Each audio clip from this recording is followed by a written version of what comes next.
I want to now turn to a topic for PeelTube that's comes out of my memoir, A Scientific Life on the Edge, My Lonely Quest to Change How I See Addiction, where I sometimes think to say I've been an outsider is an understatement.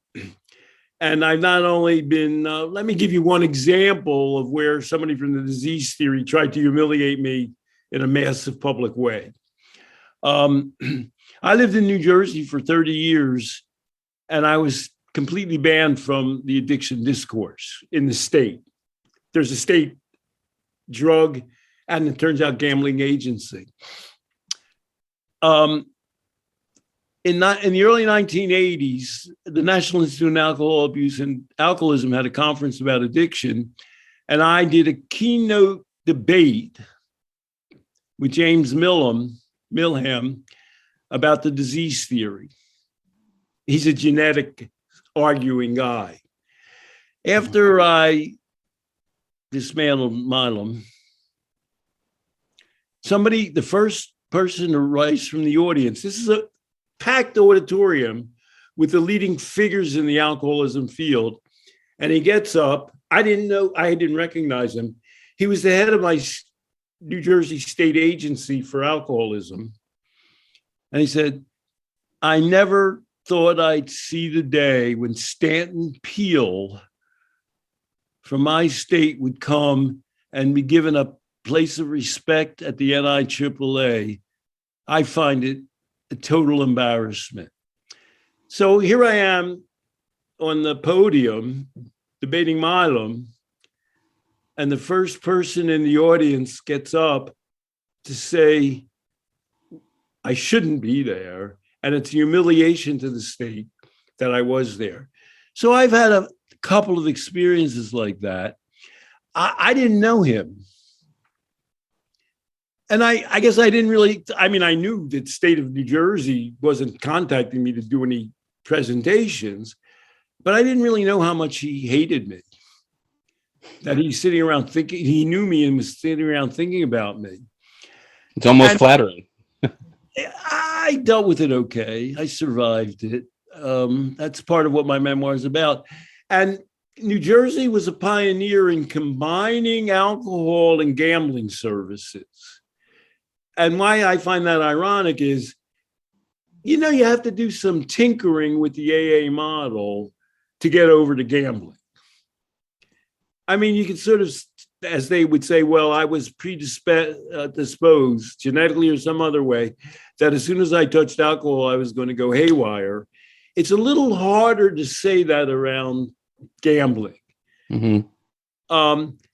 And so and in fact, I've written some seminal pieces regarding addiction to gambling. You might say the guy would have thought, oh, what a great resource we have in our state to try and think through this. But that's not how we thought. And so, I often, you say it's complimentary in a way. I often think what a wasted resource I am, because we have some negative outcomes in the addiction field. And let me switch to another arena. I had a similar experience with someone I couldn't have imagined felt the same way towards me. Her name's Kasia Malinowska, who's director of drug policy for the Open Society Foundations. Open Society Foundations is the George Soros organization. Now, remember, before Ethan Nadelmann is retired a couple of years ago from Drug Policy Alliance, before that, he ran the Lindesmith Center, which was a drug reform group within the Open Society Foundation. And I was his most frequent speaker in that capacity. And so he would have been working regularly with Kasia Malinowska, and that comes up again. So in 2014, OSF presented Carl Hart, Methamphetamines, Fact versus Fiction. And he's against the whole scare thing with meth, as we would be aware by now. And his research involved giving supposed meth addicts, how much money would it take for you not to take meth? And it's often a surprisingly small amount of money. And before the presentation, I had a very odd experience. I guess I had never met Kasia. By the way, I don't live in New Jersey anymore, but I lived in New Jersey for 30 years. And now I live in New York. So I've lived in this area for 40 years. OSF has never once contacted me. So before Carl's presentation, she was walking around the auditorium and she was with a woman. You and I have discussed that I visited Liz Evans in a Portland hotel service. This woman was the second in command there. And I mentioned that Liz ran into some trouble. This woman had moved to New York and was now working at OSF Drug Policy. So I said, hi. And she's chatted. And Kasia just went around me and continued on in kind of a rude way, but I didn't even know who she was. So Carl Hart gave a presentation. And before he began his presentation, he said this. I've got an exact quote. I have a recording of it. I just want to acknowledge one of the people who I read as a graduate student, still do read to get some of these ideas. Stanton Peele is in the audience. So I just want people to understand that these ideas are not new, and I'm not the person who invented them. People like Stanton Peele deserve most of the credit. And then I've listened to tape, there's a lot of applause. Wow. What a great honor. I just want to, the subtitle of Carl Hart's high price book is challenges everything you know about drugs. So while I've been living in and around New York for 40 years, Kasia has never had me speak. After the panel got done speaking, I really did something pretty gutsy. I jumped up and went to the podium. I figured, well, if Carl said such good things about me, I'm going to take a role. And I got up and I asked a series of questions. I'll just tell you what those questions were. Do they believe the following are true or false? Most people who take drugs like heroin become addicted. Most people who become addicted to heroin and other drugs can't overcome their addictions. Treatment is the only way to overcome addiction. Drug addiction treatment has proven itself to be effective.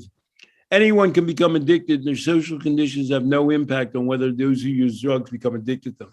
So they've just heard Carl speak, and let's just say his subtitle is Everything You Believe is Wrong. And the majority, I asked them to raise their hands, the majority of people endorsed the popular position and all of those things. Now, Carl was actually part of a panel. And one of the people on the panel was Holly Catania, a lawyer, who's director of policy and communications for the New York City Department of Health and Mental Hygiene. Her presentation was she presented a series of before and after pictures to show how bad the effects of meth are on people. If they look like normal and then they look completely. By the way, this is something they used to do with temperance lectures back in the day. And so she was assuming that that whole routine was accurate. And Carl specifically has commented on that meth doesn't do that to people, conceivably some life thing they got into. So I was just stunned. Catania's presentation, which directly contradicted the purpose of Carl's whole report. Really, the purpose of the whole drug policy reform movement. There are four other people up there. Two of them, Bill Piper's a representative of the Drug Policy Alliance, Ethan's group. He's a lawyer and he's a policy guy. So he had no reaction. And then Howard Joseph was there, a harm reduction pioneer. He's a friend of mine. He's not these so nobody in the room, I often have this experience. Nobody in the room thought it was bizarre that she presented an argument, a way of thinking that Carl was specifically there to refute. After I described to that group how all those beliefs were mistaken, everybody who takes heroin, drugs like heroin becomes addicted, which he was there, Carl, to say otherwise. I said, I did my regular smoking exercise. I asked people, what's the hardest drug to quit? Everybody screams out smoking. I asked if any of them had quit. It's always a majority of those who have in drug crowds. And then asking how many of you joined a support group or used the drug to quit. And as always, only a tiny handful raised their hands. So you're all telling me that you quit the toughest drug addiction on your own, and yet you believe every piece of crap that comes down the pike about addiction is an irreversible brain disease that must be treated, or else you have to join AA or NA. I just want to read something. Jacob Solom wrote this for my memoir. And he's seen me do this routine a number of times. By asking straightforward, commonsensical questions about drug use and other pleasurable activities, Stan Peele reveals that what most people think they know about addiction, what they take to be the enlightened scientific view, is plainly at odds with their own experiences. The vast majority of people can take or leave the same psychoactive substances that supposedly lead inexorably to pharmacological slavery. And even when people develop a strong attachment to those intoxicants, they can and typically do moderate or stop their drug use without formal treatment. As Peele has patiently and cogently explained for nearly half a century, addiction is not a chemically triggered disease that hijacks people's brains, but a pattern of behavior that makes sense in the context of lives and settings with few other sources of meaning. His approach not only fits the facts better in the disease model of addiction, it replaces that pseudo-medical theories, autonomy negating, coercion inviting, topics we've often dealt with, doctrines with a holistic understanding that makes room for individual choice and ultimately hope. God, that makes me sound good. That he didn't say that. He wasn't there to say that. Would you think that my doing this exercise, that Kasia would look at that and say, wow, he's saying what Carl is saying, but in a much more informal, personal, and getting them involved way? I don't know. Wouldn't you think she would say, this guy's an asset or a resource? I ran into Kasia again in 2018. Kasia was escorting the guy. The Portuguese program is very much, it's a decriminalization program where if people are caught with drugs, they put them in front of some kind of triage group that decides, do you need treatment or not? Or otherwise gives them some kind of a, ticket. So I was a part of a panel at Rutgers with the head of the Portuguese program, along with Kasia. And when he spoke and described what I just said, what if they don't want any help? And Kasia was visibly irritated by me and my question. I mean, I detected somewhere along the line, a woman that I didn't know detested me. After she interviewed him, that man who presented chart after chart of technical data, he was a hard guy to follow. He had an accent.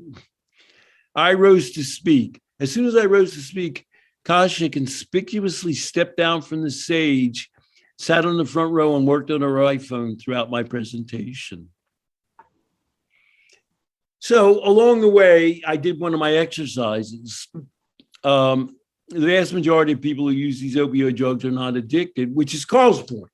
By the way, I should jump ahead and say, Kasia is right around the time that you and I are talking, interviewing Carl about his drug use for grownups.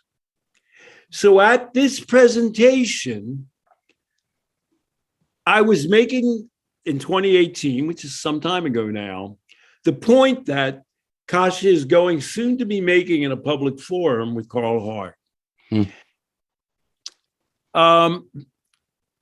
The vast majority of people who use these opioids, this is in Rutgers, with the audience, are not addicted. Here's how I made the point. I asked the audience, How many of you have had an opioid painkiller? Everyone raised their hands. How many of you did so without becoming addicted? Again, everyone raised their hands. But aren't opioids highly addictive? How come no one here became addicted? And this is, a college crowd, very interested. It's kind of a technical presentation. So a number of people just came up, shouted out the right answer. I had other important things in my life to do.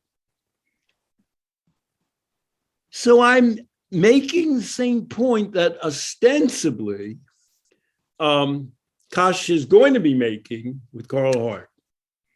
Now, about this disease theory thing, I'm not sure where Kasia comes down on. I have read things Kasia's written where she says, if addiction is a disease, let's treat it as such. Where she sounds like she's going in that direction. Can you understand, Zach, why I wonder why Kasia wasn't ready to listen to me and why OSF, Open Societies Foundations, has never had me to speak? Can you understand my, puzzlement at all of this? In 2020, I found myself in Ethan Nadelmann's Upper West Side apartment living room.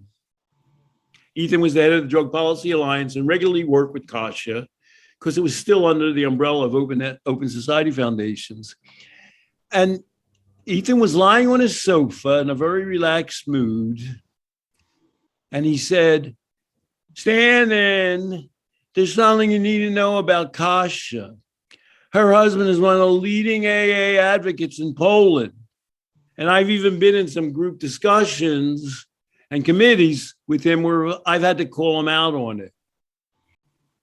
So is it possible that Kasia dislikes me so much because I'm so much against the disease model, including AA, that she is offended on behalf of her husband? Is that possible? In which case, we're talking about Clarence Thomas having a wife who has a position on the whole election, and people are saying, right. And so is Kasia doing her job, being biased by her husband's allegiance? Right.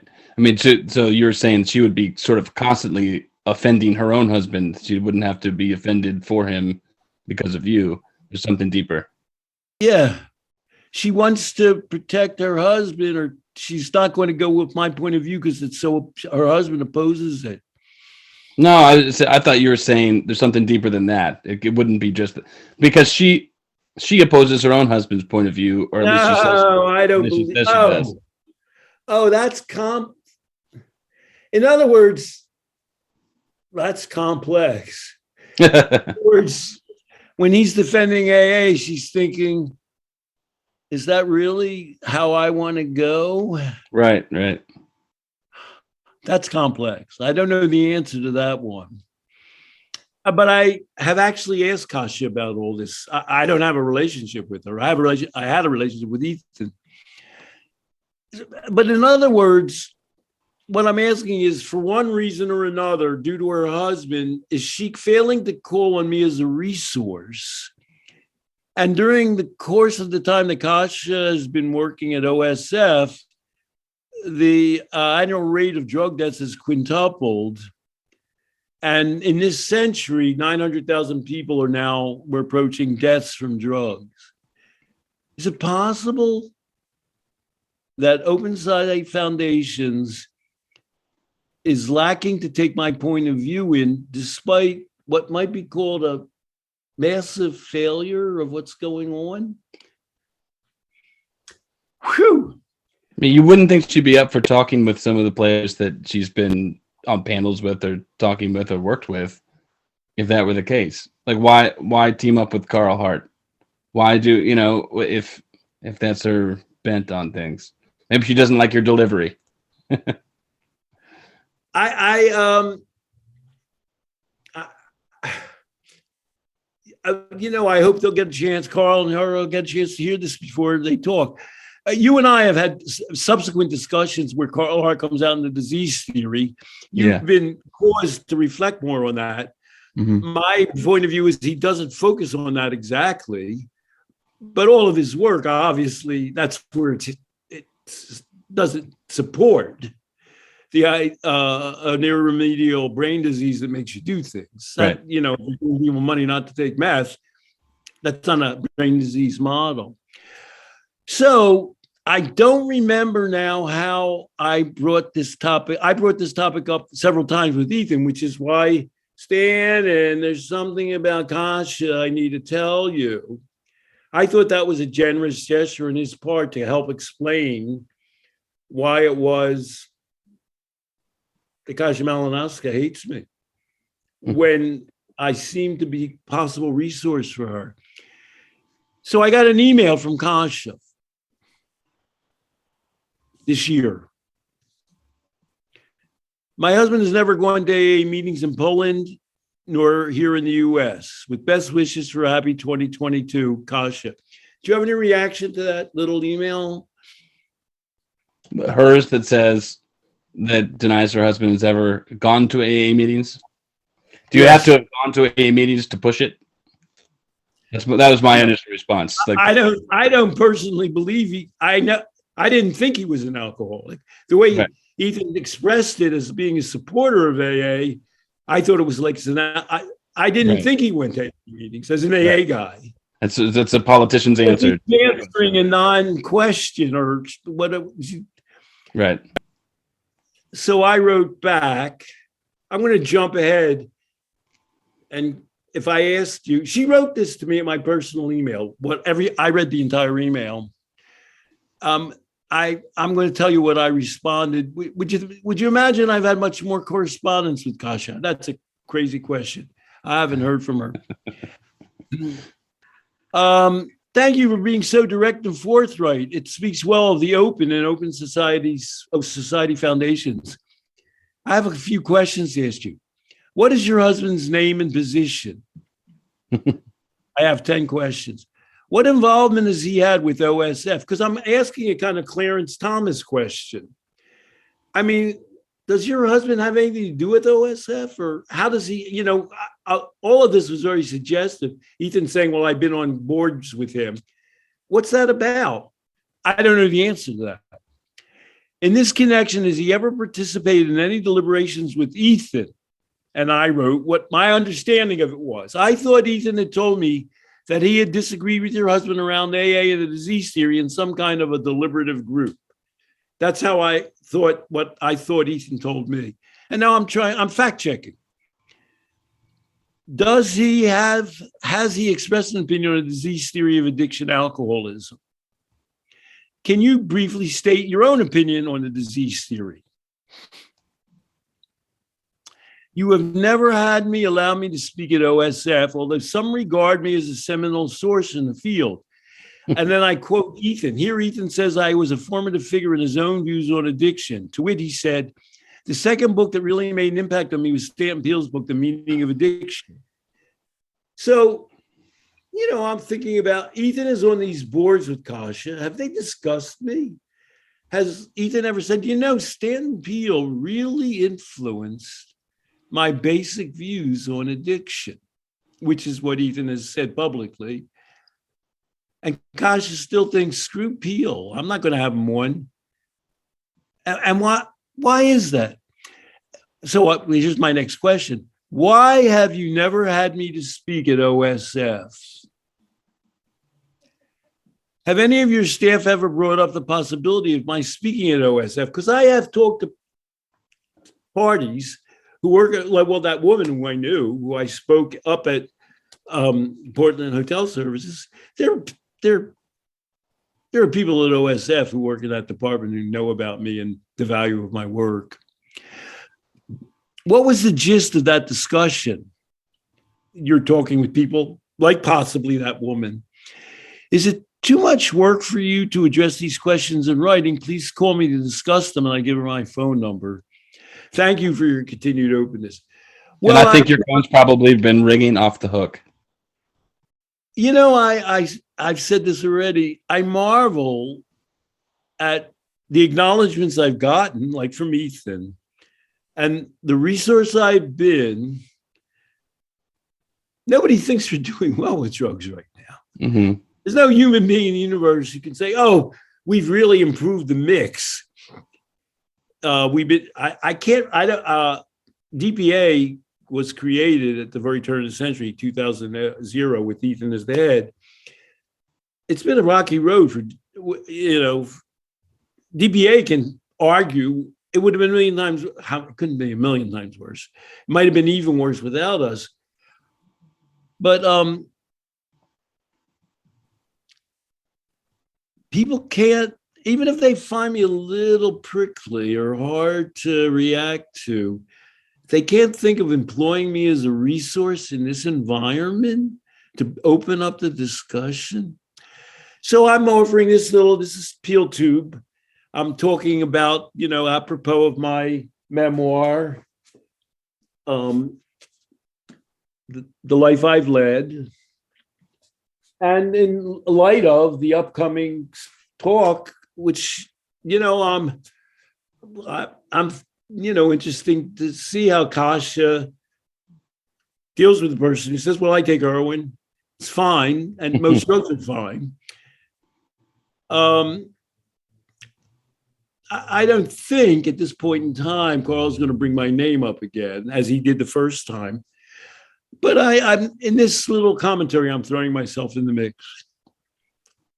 Good on you. Yeah, what an interesting dynamic. I mean, people should read your memoir, but there are so many encounters like this that when you ask me, aren't you surprised that Kasia wouldn't even mention me? That's my basis for saying, no, I'm not surprised. But I'm not surprised because I know you. I mean, it's every time you make somebody have to think, or maybe you're going to upset the apple cart. That's the kind of thinker you are. And you get down to the nitty gritty and make people have to reject things that they've just come to believe for perhaps no good reason. It pisses people off.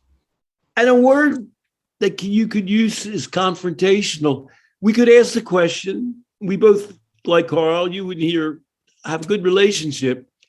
How could Carl sit there when Holly Catania was doing that before-after thing, as though it were real, without saying, I just gotta, I agree, drug users deserve privacy, but let's not take these pictures literally. Like this is what happens. I know a lot of people who take meth. I've taken meth. That's just not the ironclad reaction to it. Right. I would never let that go by. Do you think that's a problem? I don't think at this point in his career, Carl would let that go by. I don't think so. I don't think he could even stomach it at this point. I think he's pretty fed up with it.